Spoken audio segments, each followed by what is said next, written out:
Hola amigos, ¿qué tal? Tercera vez que los saludo hoy.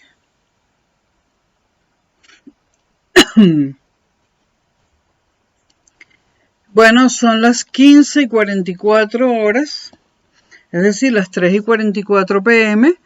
en Madrid, sábado 19 de junio de 2021. Buen mediodía, ya casi no es mediodía, pero buen mediodía a los americanos. Les digo que el mediodía español es muy grande, por eso a las 3:44 de la tarde todavía se puede decir buen mediodía. Entonces, buen mediodía o buenas tardes España y Europa, buenos días Venezuela, América Latina, Estados Unidos, Canadá y hola resto del mundo. Bueno, seguimos con la primera parte de la historia contemporánea del siglo XIX. El siglo XIX, aquí tengo un problema de tortícolis grave. El siglo XIX largo, de 1789 a 1914. Vamos ahora a hablar de la Revolución Norteamericana. Todas estas cosas se van a ampliar en los próximos videos, ¿no? La Revolución Americana, bueno, la Revolución Inglesa se va a ampliar y todo se va a ampliar. La Revolución Norteamericana, esta primera parte es como un brief, ¿no? Para ver un vuelo rápido para ver el contexto en el que estamos. La Revolución Norteamericana, bueno, cuando se produjo la Revolución Norteamericana, ellos disponían de un modelo y ese modelo era la cultura política inglesa. Los norteamericanos habían estado mirando con mucho interés lo que ocurría en Inglaterra. Bueno, vamos a hablar un poco, bueno, hay un libro de un autor llamado Castelar, que es un autor que usan mucho en España o leen mucho en España, que se llama Historia del Movimiento Republicano en Europa. Es un libro muy interesante, es de 1874, su primera edición. Se llama, repito, Historia del Movimiento Republicano en Europa y el autor es Castelar. Bueno, entre mediados del siglo XVI y fines del siglo XVIII, claro, fines del XVIII porque la Revolución Francesa empieza a finales del XVIII, en 1789. Bueno, la iniciación republicana en América, o sea, entre mediados del siglo XVI y finales del siglo XVIII, es época de revoluciones.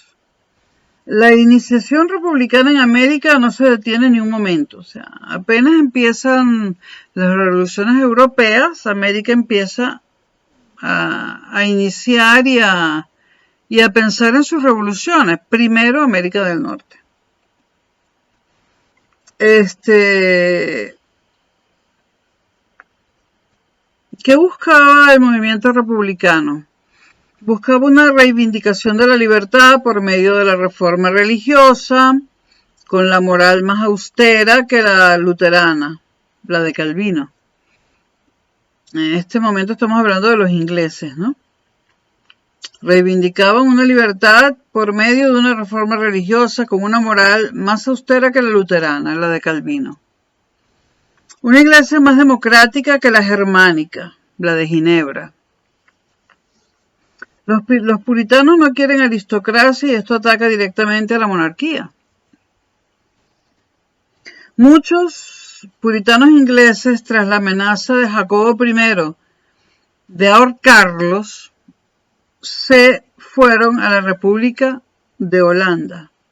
Holanda ya era república.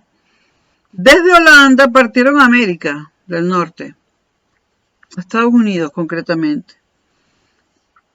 Los que llegaron a Plymouth con el compromiso democrático como si fuera la carta fundamental de la República en América. Es decir, partieron de Inglaterra a Holanda y de allí a América del Norte y llegaron a Plymouth.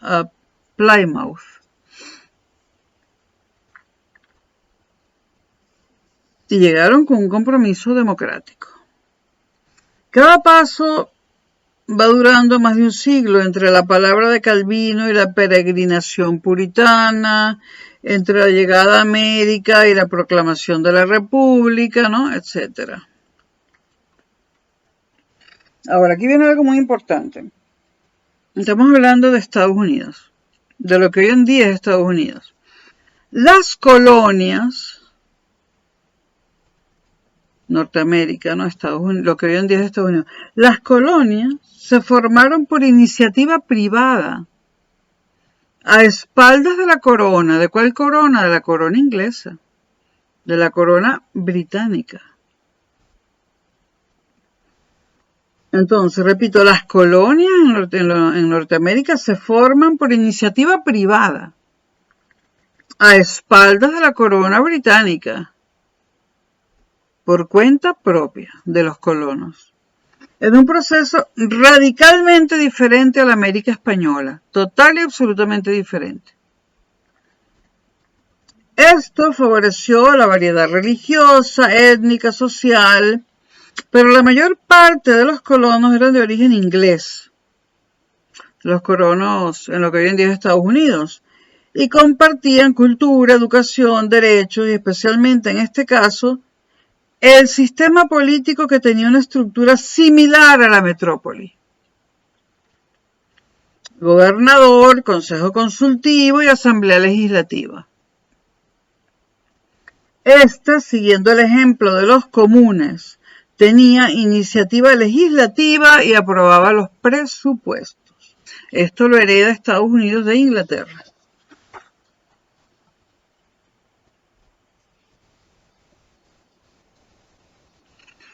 El control sobre los fondos públicos les permite sobreponerse a los gobernadores nombrados por la corona. Claro, los parlamentos eran, digamos, americanos, norteamericanos, ¿no?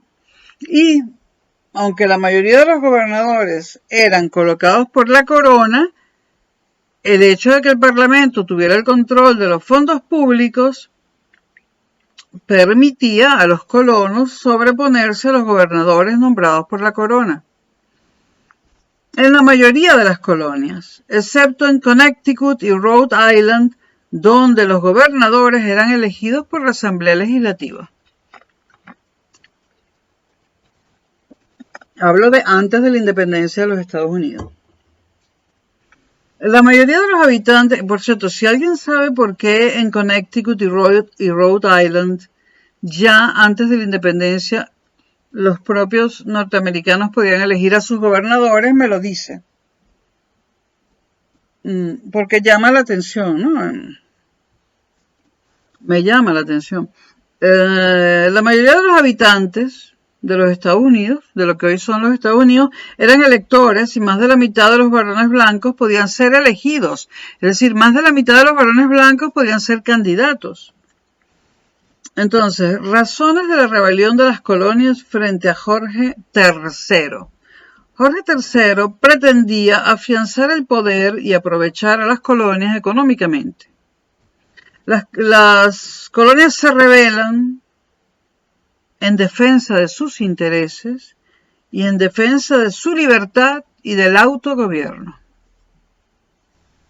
Fue el momento para poner en práctica todas las ideas que habían llegado de Londres y habían ido germinando. La historiografía le dio a Locke, el filósofo inglés que trataremos en el canal de filosofía, la historiografía le dio a Locke todo el mérito de esta nueva cultura política. La historiografía. Es decir, el liberalismo, la individualidad, los derechos privados, ¿no? Se le achacaron todo a la obra de Locke. Pero más recientes analistas y filósofos e historiadores actuales y contemporáneos, y modernos también, historiadores de la escuela de Cambridge, como Pocket, Wood, Bailyn, ponen el acento sin excluir a Locke. Locke es un filósofo importantísimo y no lo estamos excluyendo. Sin excluir a Locke, ni excluyendo tampoco la common law o los derechos naturales. Estos recientes analistas, historiadores y filósofos dicen que no solamente Locke tuvo el mérito de esta nueva cultura política basada en el liberalismo, la individualidad y los derechos privados. Esto es Estados Unidos todavía. Liberalismo, individualidad y derechos privados. Bueno, estos nuevos filósofos e historiadores dicen que no solo Locke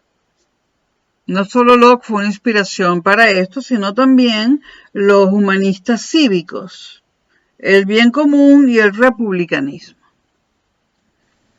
Ahora, el liberalismo y el republicanismo tenían cosas en común y cosas que no eran en común, pero ellos hicieron una sumatoria, se unieron, y en lo que no tenían en común se pusieron de acuerdo, ¿no? Y ese movimiento unido de liberalismo y republicanismo decía lo siguiente, más o menos. Los derechos dejan de estar en la tradición histórica. Los derechos dejan de estar en la tradición histórica y pasan a formar parte de la prerrogativa natural de todo ser humano. Esto es importantísimo. Ya los derechos no son una cuestión histórica que se heredan, no. Se empiezan a considerar como un derecho natural por el hecho de ser humanos y por el hecho de existir. Algo que nos da la naturaleza, son derechos que nos da la naturaleza. Y en esto están de acuerdo tanto el liberalismo como el republicanismo. Por lo tanto, derechos de ese tipo no pueden ser confiscados, porque nos los da la naturaleza. Los Estados Unidos, se hablará más de la Revolución Norteamericana más adelante. Los Estados Unidos hacen su declaración de independencia, como todo el mundo sabe, el 4 de julio de 1776. 4 de julio de 1776. Vamos a ver si leemos un pedacito de la Declaración de Independencia de los Estados Unidos, si la encuentro.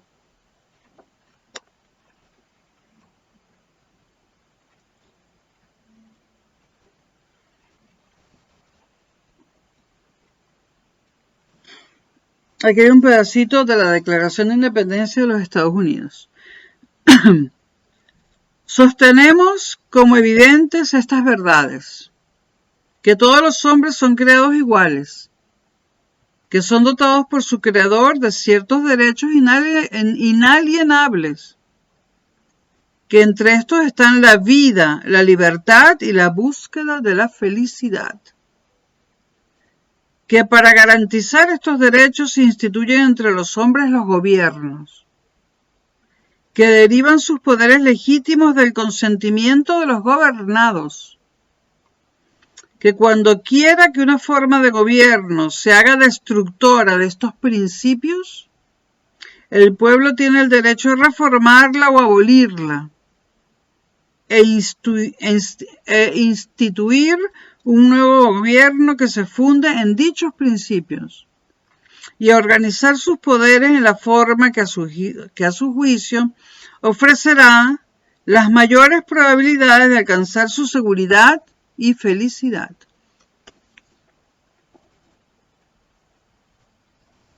Este es un extracto muy bien escogido por los autores del libro de la Declaración de Independencia de los Estados Unidos. Voy a hacer aquí un inciso personal, pero importante. La Declaración de Independencia de los Estados Unidos habla de la felicidad del individuo como un derecho natural y casi que como algo que el individuo, algo obligatorio que la persona debe buscar en su vida. La persona debe buscar, además de todos los derechos, debe perseguir, además de que se cumplan todos sus derechos naturales, debe perseguir también la felicidad, que los Estados Unidos consideran un derecho natural, inspirado en la lectura de varios filósofos, humanistas, etc. La izquierda durante el siglo XX En el XXI no sé, pero la izquierda durante el siglo XX criticó muy fuertemente que la Constitución de Estados Unidos imponga casi como un deber la búsqueda de la felicidad. Y voy a hablar de mi caso, que soy venezolana por nacimiento y española de origen. Siempre se criticó la izquierda latinoamericana. Voy a hablar de la izquierda latinoamericana. De la europea no me puedo pronunciar porque no lo sé. La izquierda latinoamericana siempre criticó que la Constitución de Estados Unidos imponga, según la izquierda latinoamericana, como un deber, nuevamente según la izquierda latinoamericana, la felicidad. Eso lo consideran casi que un insulto por parte de la Constitución de los Estados Unidos. La izquierda latinoamericana. Pero ya Rimbaud, el poeta francés, en sus Iluminaciones y en un escrito llamado Democracia, critica abiertamente, ¿no? Es un escrito muy bello, porque Rimbaud escribe apasionadamente. Hace décadas que yo no leo las Iluminaciones de Rimbaud, me están dando una idea ahorita de comprarlas por Amazon. Hace décadas que yo no leo las Iluminaciones de Rimbaud. Yo creo que y como yo tengo muy buena memoria, creo que no las leo desde el año 1981. Sí, tengo una gran cantidad de años encima. Una de las Iluminaciones de Rimbaud se llama Democracia, ¿no? Y no sé si es esa precisamente la que se burla de una manera cínica, pero poéticamente imposible de criticar. Una maravilla. Rimbaud era un genio de la poesía.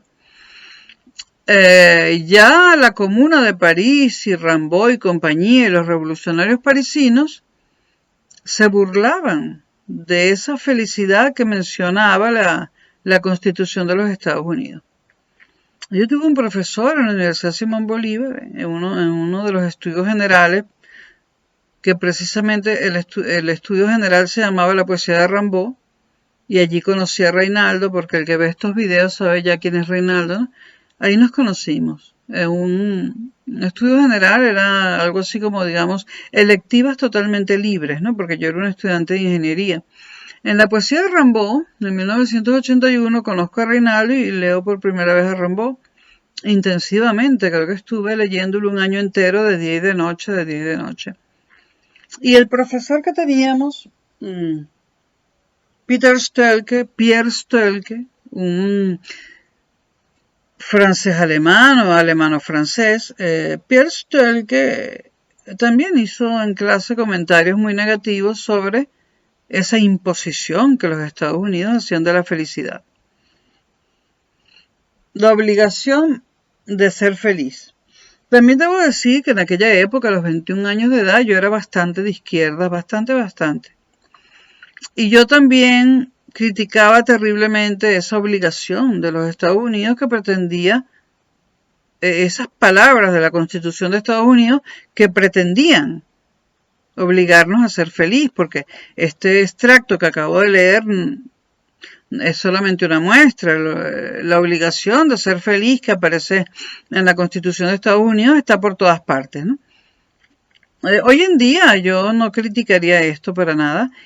Y haciendo una alusión a Venezuela y a Simón Bolívar, recuerden que Simón Bolívar hablaba de que cada ser humano debería tener la máxima sumatoria de felicidad posible, una frase que usó Chávez hasta el cansancio, ¿no? Pero que sí está en las obras completas de Bolívar. Bolívar decía que los pueblos tenían que tener la máxima sumatoria de felicidad posible. Evidentemente, Simón Bolívar, que había leído la Constitución norteamericana y que estaba influido por Norteamérica y por Inglaterra, porque Bolívar tuvo una gran influencia de la Revolución Gloriosa inglesa, del siglo XVII, anterior a su nacimiento, por supuesto, bastante anterior a su nacimiento. Bolívar estuvo influenciado por las revoluciones inglesas, influenciado por la independencia norteamericana, y mucho después, la influencia que se le atribuye al pensamiento de Bolívar por parte de los franceses como Montesquieu, Rousseau, por ejemplo, que lo detesto, yo detesto Rousseau, Voltaire, etcétera, yo creo que es menor. De hecho, Bolívar hizo unos viajes muy sospechosos en Inglaterra, ustedes saben, ¿no? Bueno, también voy a empezar a escribir, a grabar sobre la historia de Venezuela, pero no puedo hacerlo todo al mismo tiempo. Entonces, ¿de dónde creo yo que sacó Simón Bolívar eso de la mayor sumatoria de felicidad posible? Yo creo que eso se lo copió de la Constitución norteamericana y de los revolucionarios norteamericanos. No es que creo que se lo copió, es que se lo copió. Porque Venezuela tiene gobernaciones y gobernadores y estados. Venezuela no tiene provincias ni ayuntamientos. Venezuela tiene alcaldías y no ayuntamientos. ¿Qué tiene el resto de América Latina exceptuando México? México es un caso aparte. El resto de América Latina, o sea, en América Latina, exceptuando México, solo hay un país con estados en lugar de provincias, gobernadores en lugar de presidentes de provincia, alcaldías en lugar de ayuntamientos, etc. Esto se lo copió Bolívar de los Estados Unidos. Pero Venezuela no es un país federal, es un país donde todo el poder está concentrado en Caracas. Y el tamaño de Venezuela no da para un país federal. Entonces nuestro país hace el ridículo. Realmente a mí me da vergüenza que tengamos estados y no provincias, gobernadores y no presidentes de provincias, y alcaldías en lugar de ayuntamientos, que es lo que tiene Colombia, Ecuador, Chile, Argentina, ¿no? Es una traición a nuestro origen español, ¿no? Es un invento norteamericano y, como bien dice este manual, en Norteamérica se gesta como, al principio, como 13 colonias privadas, cuyo objetivo era el comercio y ganar dinero. Nada de patria, de símbolos, de banderas. Entonces, Norteamérica nace de una estructura totalmente distinta de la latinoamericana, de la América española. Las colonias norteamericanas siempre estuvieron, desde un principio, que eran 13, su objetivo era producir riqueza y ganar dinero, ¿no? Además es un país inmenso y en un país tan grande la estructura federal tiene mucho sentido. Y evidentemente la descentralización tiene que ser grande para que pueda funcionar. Además estas 13 colonias le pertenecían a familias distintas. Entonces tiene sentido el hecho de que haya estados, porque cada familia quería su estado. Y aunque hoy en día no son cuando se independizó Estados Unidos no se establecieron como estados, como un ejército, el nombre de estados es propicio, es adecuado para los Estados Unidos. Estados, gobernadores, alcaldías, ¿no? Pero que Bolívar haya llamado a las provincias venezolanas estados, a los ayuntamientos, alcaldías y otras barbaridades que además Bolívar destrozó la estructura institucional que tenía Venezuela antes de independizarse. Y como ustedes saben, nunca se parte de cero. Cuando un país se independiza de otro, pues mira lo que quedó y dice, bueno, vamos a ver qué puedo hacer yo con esto que quedó. Siempre queda algo en pie. Y en Venezuela quedó en pie toda una estructura territorial administrativa sobre la cual podríamos haber construido una república mucho más eficiente, mucho más eficaz y mucho más coherente que lo que hicimos, o que lo que hizo Bolívar, cambiando el nombre de provincias por estados. Y bueno, Bolívar al mismo tiempo que admiraba a los Estados Unidos, lo criticaba por otro lado, se contradecía, ¿no? Entonces, no tiene sentido que en Venezuela haya estados, gobernadores y alcaldías, y otras barbaridades más. si alguna vez hay una sexta república en Venezuela, yo creo que ya de una buena vez por todas debemos volver a las provincias y a los ayuntamientos, que es la organización que heredamos de España y la que posee toda América Latina, exceptuando México. El caso de México es distinto porque México es frontera con Estados Unidos. Además, Estados Unidos se quedó en guerra con México, o bueno, en guerra con España, se quedó con la mitad de México. México es un caso diferente en muchísimos sentidos. México es un país que no se puede analizar como se analiza el resto de América Latina porque es diferente en todos los sentidos y este video no va sobre la historia de México.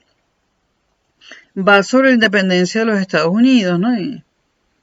Y la constitución de la República Norteamericana, pero el inciso sobre Simón Bolívar, sus influencias y bueno, y su admiración y al mismo tiempo repulsión por el gran país del norte, pues es un comentario importante, ¿no? En cuanto a las influencias de Simón Bolívar, yo no sé, tengo que leerme los libros de Rafael Arraiz Luca, para ver cómo ve esto de las influencias de Bolívar él. Pero Bolívar estuvo, para mi modo de ver, mucho más influenciado por las revoluciones inglesas y por Locke y por el humanismo inglés que por los franceses, como siempre se ha dicho, ¿no? Además, Bolívar hizo muchos viajes a Inglaterra. Inglaterra le dio armas para independizar a Venezuela. Mandó a su hermano a Inglaterra una vez que él no podía ir y lamentablemente el barco naufragó. Y ahí murió el único hermano varón de Simón Bolívar. Pero bueno, este video no iba sobre eso, pero la independencia latinoamericana también se va a ver también es historia contemporánea 1 y se verá en estos videos.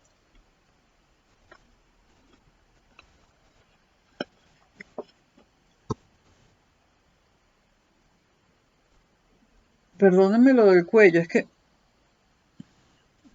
Bueno.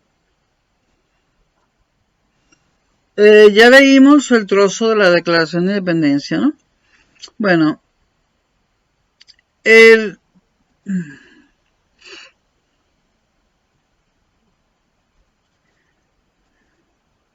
Bueno, los americanos no hicieron una revolución contra el régimen político, ni contra la Constitución inglesa de la que estaban orgullosos, sino en defensa de la misma, contra lo que percibían como una violación de la Constitución inglesa. Es decir, rompían con la metrópoli, Inglaterra, Londres, buscando la reposición de su constitución y su forma pura y tradicional. Debido a que en Inglaterra había rey, y obviamente en los Estados Unidos no, aunque el rey de Inglaterra, por supuesto, era también el rey de Estados Unidos, pero debido a que no había un rey físicamente hablando en los Estados Unidos, en lo que hoy en día son los Estados Unidos, se intentó organizar un ejecutivo que fuera lo menos monárquico posible. O sea, una cosa que no tuviera ramalazos monárquicos. El ejemplo más acabado fue la Constitución de Massachusetts, en la que participó directamente John Adams.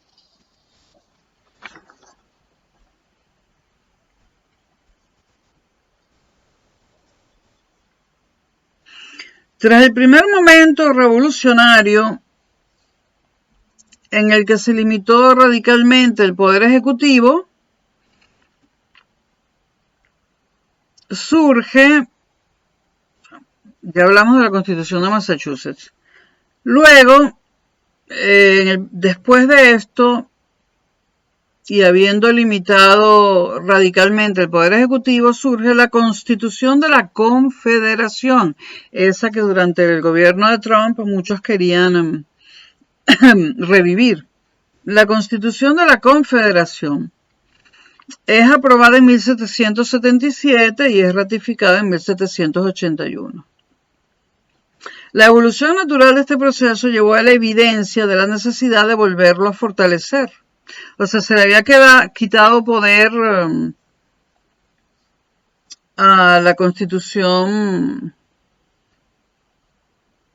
se le había quitado poder al Poder Ejecutivo, por decirlo así. Pero luego los hechos históricos llevaron a la evidencia de la necesidad de volver a fortalecer el Poder Ejecutivo para centralizar las decisiones y hacerlas más eficaces, una necesidad que se hizo más evidente en el contexto de una guerra que obviamente se iba a librar contra la metrópolis, es decir, contra Inglaterra. Entonces llega la Constitución Federal de 1787, 2 años antes de la Revolución Francesa. Todo el mundo aclama y aclama la Revolución Francesa y Estados Unidos se independizó antes. Bueno, llega la Constitución Federal de 1787, ratificada el 21 de junio de 1788, que llega hasta nuestros días, es la misma, con las enmiendas precisas y que provocó un gran debate y enfrentamiento entre federalistas como Adams, Hamilton, Yale y republicanos, federalistas entre comillas y republicanos entre comillas, de tendencias confederales y demócratas, tal y como hoy se llama el partido heredero de esos señores que se hicieron llamar así, cuyo fundador fue Jefferson junto con Madison. Estos eran los que querían mantener el sistema revolucionario, el republicanismo clásico, la confederación. Mientras que los federales querían pasar, y lo lograron, de la confederación a la federación, que implicaba una concentración mayor del poder en manos del Ejecutivo y del poder central. Se les llamó autoritarios y centralistas, pero triunfaron. Se pasó del gobierno mixto clásico, Inglaterra, ¿no?, a la separación de poderes propios de la doctrina liberal, Montesquieu. Vamos a aclarar algunos términos. ¿Qué es un gobierno mixto? Es algo totalmente inglés. Gobierno mixto. Asociar cada rama del gobierno a un orden social propio del antiguo régimen. El pueblo a la Cámara de los Comunes, la aristocracia a la Cámara de los Lores, el rey al Poder Ejecutivo. ¿Y qué era Montesquieu, que fue lo que triunfó en Estados Unidos? La diferenciación de funciones públicas para evitar la concentración de poder. Tres poderes, legislativo, ejecutivo y judicial. Esto encaja mejor con la nueva sociedad igualitaria americana, sin monarquía ni aristocracia. Montesquieu también triunfaría posteriormente en Latinoamérica.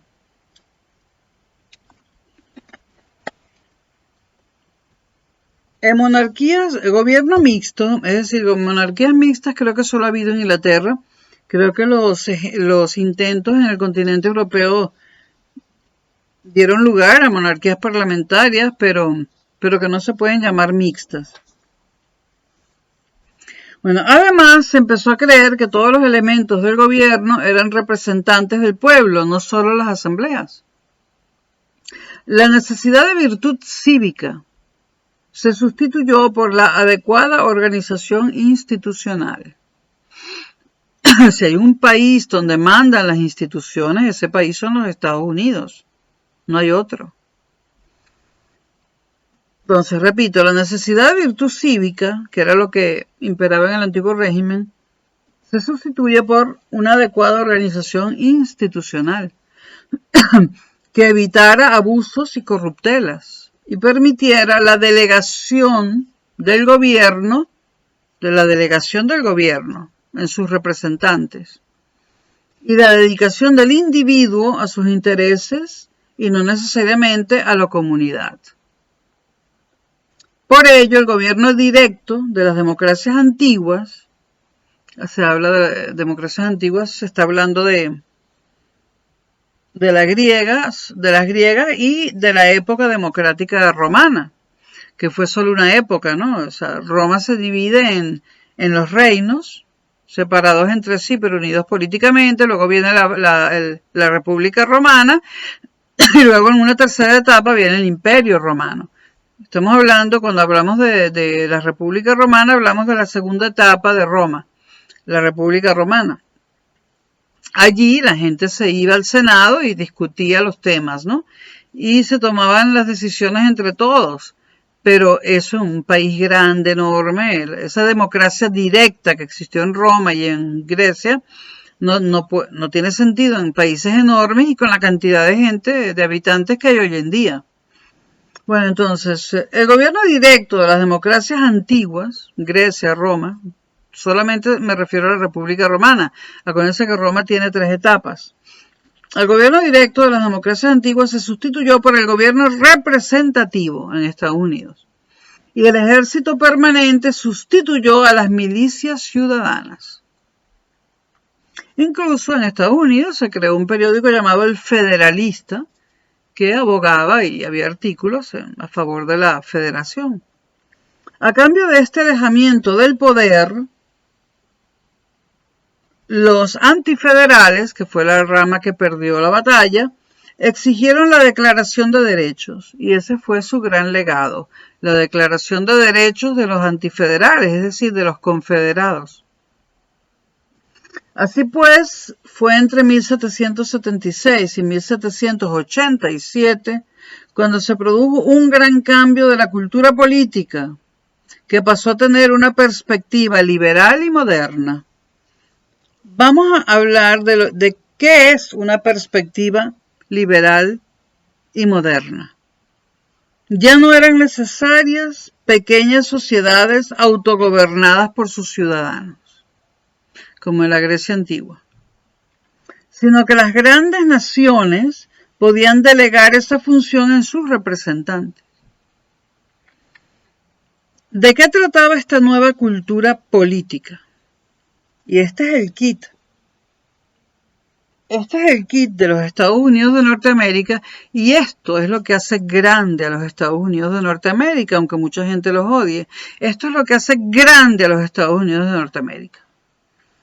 La nueva cultura política que surge. ¿Cuál es el centro de esa nueva cultura política? El individuo, sus derechos y su libertad. Individuo con derechos y absolutamente libre. Que por cierto es en lo que yo creo. Yo critico mucho a los Estados Unidos, pero yo soy absolutamente individualista. Entonces, esta nueva política, su centro es el individuo con sus derechos y sus libertades.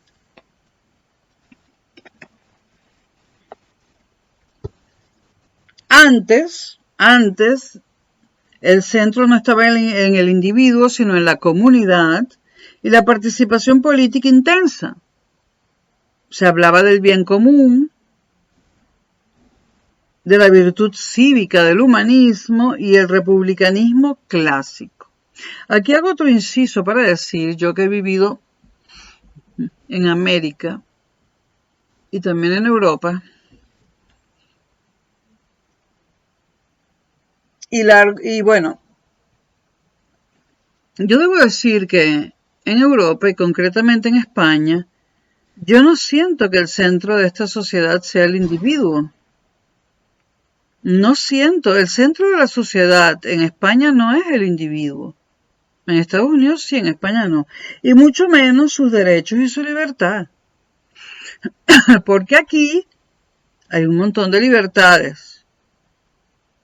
Pero si tú te tomas la libertad, valga la redundancia, de ejercer las libertades que están sobre el papel, terminas preso en España. Hay un montón de libertades, hay libertad de expresión total, pero exprésate totalmente para que tú veas dónde terminas en España, en un calabozo. En Estados Unidos no, ahí sí te puedes expresar. Y es una crítica muy seria a España. Yo puedo decir, por ejemplo, tal tipo de personas pueden ser españoles o no, pueden haber nacido aquí o no, fíjense que me estoy cuidando. Yo puedo decir, tal tipo de personas no les sirven a un país, no les sirven a España porque son vagos y y vividores. Y bueno, enseguida ese es alguien que no necesariamente pertenezca a ese tipo de personas. Cualquiera me puede denunciar y si hay testigos y tal, pues yo voy presa por haber dado una opinión sobre un colectivo en particular. O sea, aquí, si tú vas a vivir aquí y quieres vivir tranquilo, no opines. No opines. No opines, por ejemplo, sobre el colectivo LGTB. No opines. No opines sobre el colectivo, por ejemplo, de los emigrantes ecuatorianos, por decir algo. No opines. Porque es que te puedes meter en un lío. No opines. No opines. Porque aquí la gente que opina, a veces una tontería, una opinión que no es nada, un tuit de tres palabras y terminas preso. Entonces yo no siento que aquí el centro sea el individuo, porque todo el tiempo te están hablando de la tolerancia y de la solidaridad. Está bien que haya solidaridad, pero todo tiene un límite. Mi vida es mi vida. No es la vida de la comunidad. Es la mía. Mía. Que me la dio la naturaleza, no el Estado. Entonces yo no siento que en España, y seguramente en Europa tampoco, el centro sea ni el individuo, ni sus derechos, ni su libertad. Aquí las libertades están sobre el papel, pero ejércelas, anda. Ejércelas. A plenitud, para que tú veas.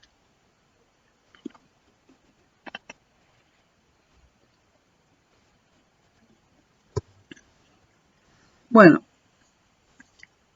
¿en qué se basa esa nueva cultura política que nace en lo que posteriormente serían los Estados Unidos? En que el centro es el individuo, sus derechos y su libertad.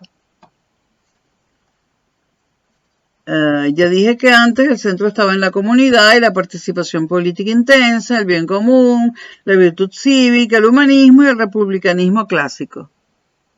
Esto, como diríamos en Venezuela, suena a pura paja. Ustedes saben que yo le tengo que poner a los videos mi granito de conchitis, ¿no? Bueno, sobre la nueva cultura política, sigo. El interés privado pasó a ser sagrado y respetable. Lo tengo subrayado. El interés privado pasó a ser sagrado y respetable. ¿Dónde está? Subrayado. El interés privado, repito, pasó a ser sagrado y respetable, como debe ser. Y en los Estados Unidos es así. Aquí no. Frente al interés común. El solo hecho de que te quiten el 50% de tu salario como impuestos para mantener a otra gente que no hace nada, bueno,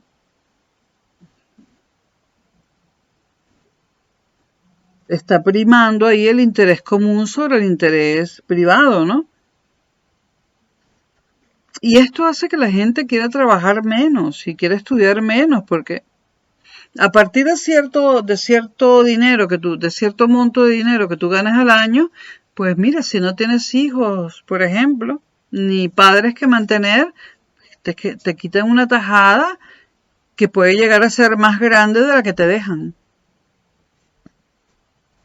Y por eso uno ve futbolistas que tributan en Andorra, presidentes de multinacionales españoles, pero que tributan en Argentina o en México.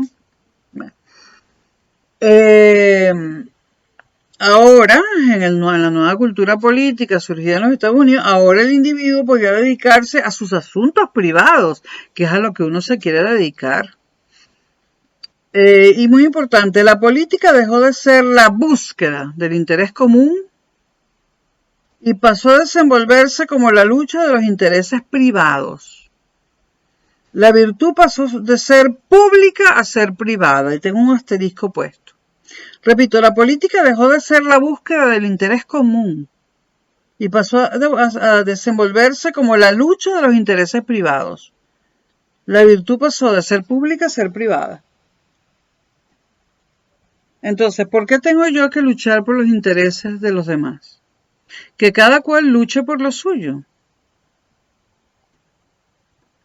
No me roben todo mi tiempo luchando por... Hay gente que no lucha, entonces yo tengo que luchar por esa gente. Digamos que yo tiendo más a defender la libertad total porque nací libre. Las leyes y todo eso son inventos de los hombres. Yo tiendo mucho más a defender la libertad, cosa que en España me tildarían de capitalista salvaje, que no lo soy socialdemócrata. Pero basta que tú tiendas a defender tu libertad absoluta para que te tilden de capitalista salvaje. Bueno, repito algunas cosas. El centro de la nueva cultura política que surge en los Estados Unidos cuando deciden independizarse es el individuo, sus derechos y sus libertades.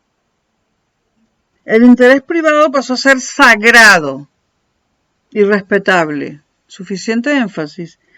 La política dejó de ser la búsqueda del bien común y pasó a desenvolverse como la lucha de los intereses privados. La virtud pasó de ser pública a ser privada. Esto no quiere decir que yo no le tenga críticas al capitalismo actual, sobre todo a la rama del capitalismo llamada capitalismo financiero. Tengo muchísimas críticas. Lo que sí no tolero es que se meta el Estado en mi vida privada y en Europa el Estado se mete en tu vida privada. Y los que hemos vivido en América, incluyendo la subdesarrollada América Latina, sabemos que el Estado se mete mucho menos en nuestra vida privada o no se mete. Y esto no es un alegato en contra de la solidaridad. Yo estoy de acuerdo con que hay que ayudar a los más débiles e incluso a los países más débiles, pero que no se metan en tu vida privada. La Revolución Francesa, vamos a ver, ¿la metemos aquí en este mismo? No. Es una introducción a la Revolución Francesa, pero no la voy a meter en el mismo video para que puedan dosificar la visión de los videos, ¿no? Volveremos en esta misma secuencia de Historia Contemporánea 1 a contar realmente cómo fue la independencia de Estados Unidos y también ahora voy a dar un brief sobre la Revolución Francesa, pero posteriormente se profundizará en ello. Nos vemos dentro de un rato.